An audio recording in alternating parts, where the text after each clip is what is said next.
திருச்சி திருவெரும்பூர் அருகே காட்டூர் பாப்பாக்குறிச்சி ரோட்டில் உள்ள ரேஷன் கடையில் சரியாக பொருள் வழங்காததை கண்டித்து பொதுமக்கள் ரேஷன் கடையை முற்றுகையிட்டனர். திருச்சி திருவெரும்பூர் உள்ள அனைத்து ரேஷன் கடைகளில் பொருள் வழங்கப்படவில்லை என இன்று காட்டூர் உள்ள ரேஷன் கடையில் பருப்பு எண்ணெய் அரிசி கிடைக்காததால் அது மட்டும் இன்றி அரிசி 25 கிலோ வாங்கினால் அதில் பாதி தான் 10 கிலோ இருப்பது கோதுமை வழங்காமல் பொதுமக்களுக்கு கோதுமை வாங்கியதாக குறுஞ்செய்தி வந்துள்ளது. இதை கண்டித்து பொதுமக்கள் குற்றச்சாட்டு. இதை பற்றி அதிகாரியிடம் பலமுறை சொல்லியும் எவ்வித நடவடிக்கை எடுக்கப்படவில்லை என இன்று ரேஷன் கடையை முற்றுகையிட்டனர். இதனால் பாப்பாக்குறிச்சி ரோடு சிறிது நேரம் போக்குவரத்து பாதிக்கப்பட்டது.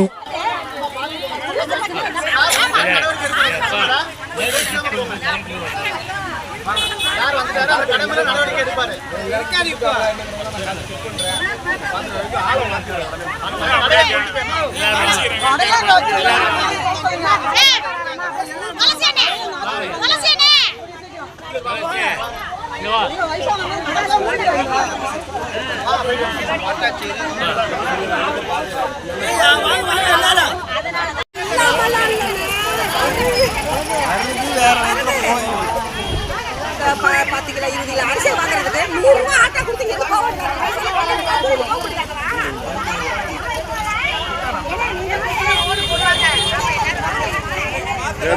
பேட்டி